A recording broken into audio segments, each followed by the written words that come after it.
الحمد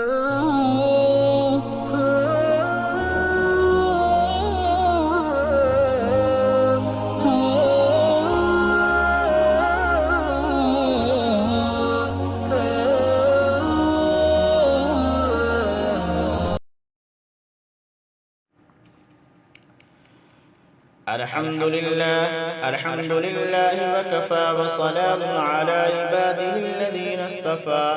أما بعد فأعوذ بالله من الشيطان الرجيم بسم الله الرحمن الرحيم يا أيها الذين آمنوا اذكروا الله ذكرا كثيرا وسبحوا بكرة وأصيلا وقال الله تعالى في مقام آخر والذاكرين الله كثيرا والذاكرات أعد الله لهم مغفرة وأجرا عظيما اللهم صل على سيدنا محمد وعلى آل سيدنا محمد وبارك وسلم اللهم صل على سيدنا محمد وعلى آل سيدنا محمد وبارك وسلم کتنی تسکین ہے وابستہ تیرے نام کے ساتھ، کتنی تسکین ہے وابستہ تیرے نام کے ساتھ، نیند آ جاتی ہے کانٹوں پہ بھی آرام کے ساتھ۔ جن آیات کی تلاوت میں نے ابھی کی ہے، اللہ تبارک و تعالیٰ نے ان آیات کے اندر فرمایا یا ایھا الذین آمنوا اذکروا اللہ ذکرا کثیرا وسبحوا بکرۃ واصیلا۔ یہ آیات سورۃ الاحزاب آیت نمبر 41 اور 42 ہے، پارہ نمبر 22 ہے۔ اللہ تبارک و تعالیٰ فرماتے ہیں اے ایمان والو، تم اللہ کو خوب کثرت سے یاد کرو اور صبح شام اس کی تسبیح کرتے رہو۔ دوسرے مقام پر وَالذَّاكِرِينَ اللَّهَ كَثِيرًا وَالذَّاكِرَاتِ أَعَدَّ اللَّهُ لَهُمْ مَغْفِرَةً وَأَجْرًا عَظِيمًا۔ یہ آیت بھی سورۃ الاحزاب آیت نمبر 35 ہے، یہ بھی پارہ نمبر 22 کے اندر ہے۔ اس کا ترجمہ یہ ہے اور بکثرت خدا کو یاد کرنے والے مرد اور کثرت سے خدا کو یاد کرنے والی عورتیں، ان سب کے لیے اللہ تبارک و تعالی نے مغفرت اور اجر عظیم تیار کر رکھا ہے۔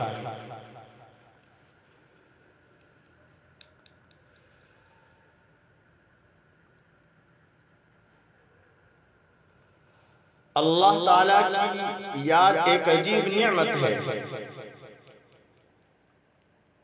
جیسے کسی پودے کے لیے پانی ہوتا ہے، اسی طرح انسان کی روحانی زندگی کے لیے ذکر کی حیثیت ہے، اللہ کی یاد کی حیثیت ہے، اللہ کے نام کو رٹنے کی حیثیت ہے۔ جب تک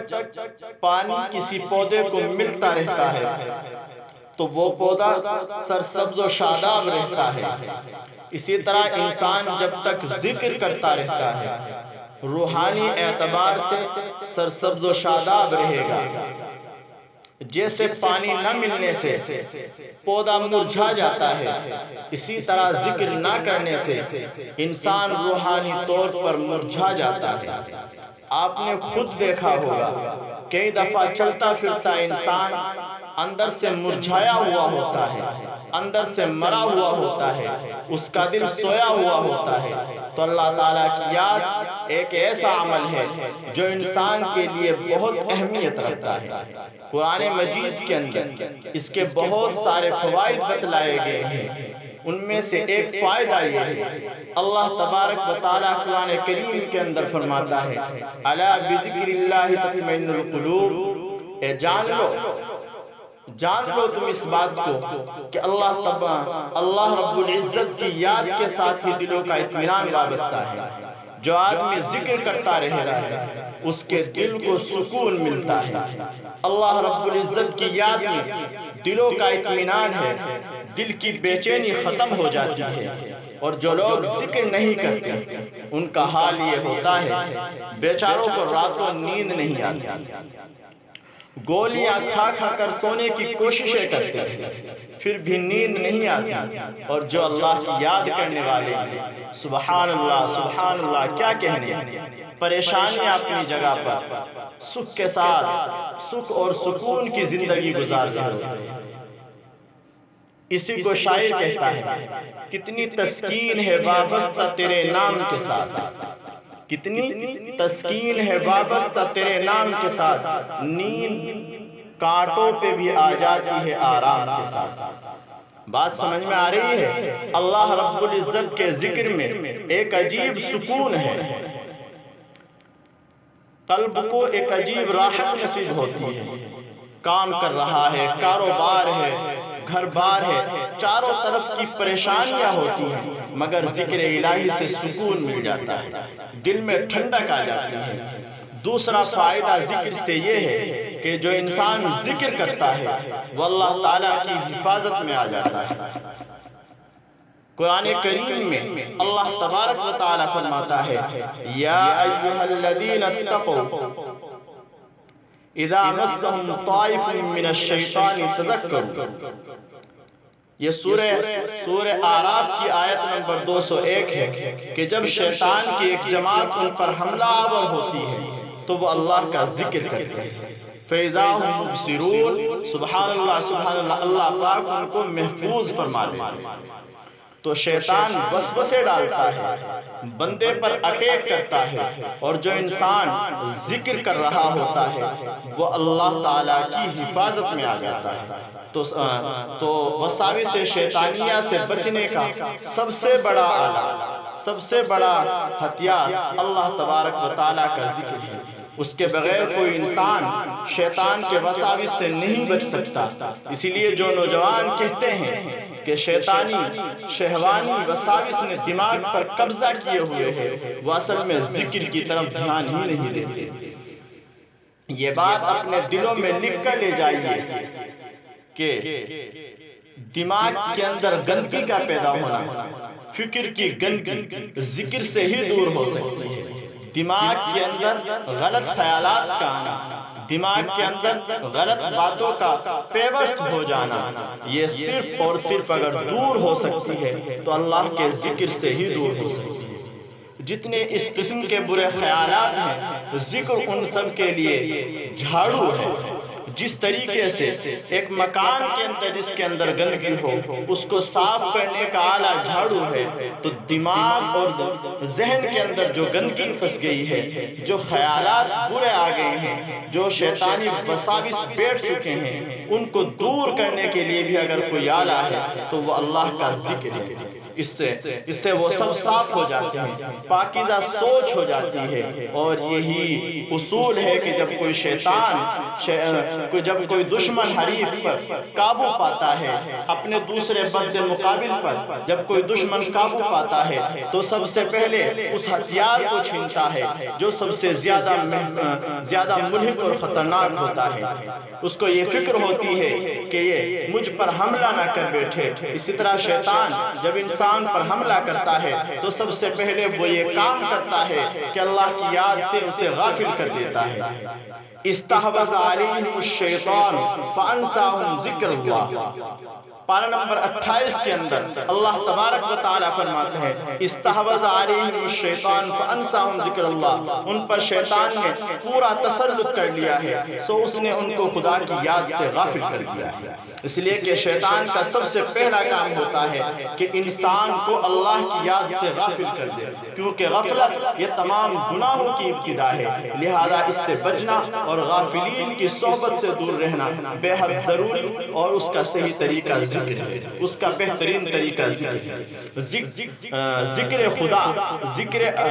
اللہ کے نام کا ذکر کرنا اتنی بڑی عظیم نعمت اور عظیم عمل ہے کہ اس کے لیے اللہ رب العزت نے اپنے انبیاء کرام کو بھیجا۔ ذرا غور کیجئے، جب بڑے نصیحت کریں تو وہ نصیحت بہت بڑی ہوتی ہے۔ اب نصیحت کرنے والے اللہ رب العزت ہیں، اور جن کو نصیحت کی جا رہی ہے وہ انبیاء کرام ہیں،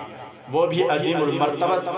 ہستیاں ہیں، تو معلوم ہوا کہ یہ نصیحت بڑی اہم ہے۔ اللہ رب العزت نے قرآن مجید میں تذکرہ فرمایا، دو حضرات کو نبوت سے سرفراز کیا ہے اور ان کا تذکرہ یوں کیا ہے، اور ان کو اپنے کام کے لیے جب بھیجا ہے تو ان کا تذکرہ کرتے ہوئے اللہ تبارک و تعالیٰ نے یوں فرمایا ہے، اذهب انت واخوك بآیاتی ولا تنیا فی ذکری۔ سیدنا موسیٰ علیہ السلام اور سیدنا ہارون علیہ السلام کو جب اللہ تبارک و تعالیٰ بھیج رہے ہیں، بھیجتے وقت ان کو ہدایت اور نصیحت کی جا رہی ہے، ان کو نصیحت کرتے ہوئے فرما رہے ہیں، اذهب انت واخوك بآیاتی ولا تنیا فی ذکری، جائیے آپ بھی اے موسیٰ اور آپ کے بھائی بھی یعنی ہارون علیہ السلام بھی جائیے میری نشانیوں کو لے کر، معجزات کو لے کر، مگر تم دونوں میری یاد سے غافل نہ ہونا۔ اللہ رب العزت جب انبیاء سے فرماتے ہیں کہ تم دونوں میری یاد سے غافل نہ ہونا، اس سے ذکر کی اہمیت کا پتہ چلتا ہے، اور دعوت اللہ کی انتہا یہ ہوتی ہے کہ انسان کو پھر اپنی جان بھی پیش کرنی پڑ جاتی ہے۔ این اس لمحے میں جبکہ مومن اپنی جان اللہ کے راستے میں قربان کر رہا ہے، اب بتلائیے کہ جب لاشوں کے لاشیں لگی ہوئی ہوں اور جسم سے خون بہ رہا ہو، خون پھوٹ رہا ہو، اس وقت تو اور کسی چیز کی طرف دھیان ہی نہیں ہوتا۔ اس وقت بھی حکم دیا کہ تم میری یاد سے غافل نہیں ہونا۔ اللہ تبارک و تعالیٰ قرآن کریم کے اندر فرماتے ہیں، یا ایھا الذین آمنوا، اے ایمان والو، اے میرے ماننے والو، اے میری توحید کا اقرار کرنے والو، اے میری وحدانیت کو ماننے والو، اذا لقیتم فئۃ فاثبتوا، جب تمہارا آمنا سامنا کسی دشمن کی جماعت کے ساتھ ہو جائے، جب تمہارا دشمن تمہارے مد مقابل پہ آ جائے تو تم ڈٹ جاؤ، واذکروا اللہ کثیرا، اللہ کا ذکر کثرت سے کرنا، لعلکم تفلحون، کامیابی تمہارے قدم چومے۔ اب یہ اذکر اللہ ذکر، اذکر اللہ کثیرا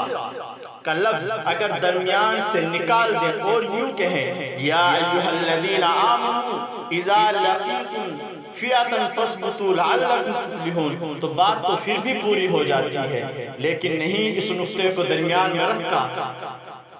کہ این اس وقت جب تمہیں اپنی جان کی فکر دامنگیر ہو، این اس وقت بھی تم میری یاد سے غافل نہ ہونا۔ جب یاد سے غافل نہیں ہوں گے تب میری مدد تمہارے شامل حال ہوگی اور کامیابی تمہارے قدم چومے گی۔ اب سوچنے کی بات یہ ہے کہ دعوت اللہ کی ابتدا میں بھی ذکر کا حکم ہے اور انتہا میں بھی ذکر کا حکم ہے۔ معلوم ہوا کہ یہ انسان ذکر سے ہی آگے بڑھے گا، اس کا سفر ذکر کے بغیر طے نہیں ہو سکتا، تو یہ ذکر ایک بہت اہم رکن ہے۔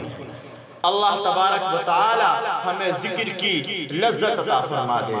ذکر کی اہمیت عطا فرما دے، ہمارے دل، ہماری زبان کو، ہمارے جسم کے ہر ایک اعضاء کو اپنا ذکر کرنے والا بنا دے۔ اللہ تبارک و تعالی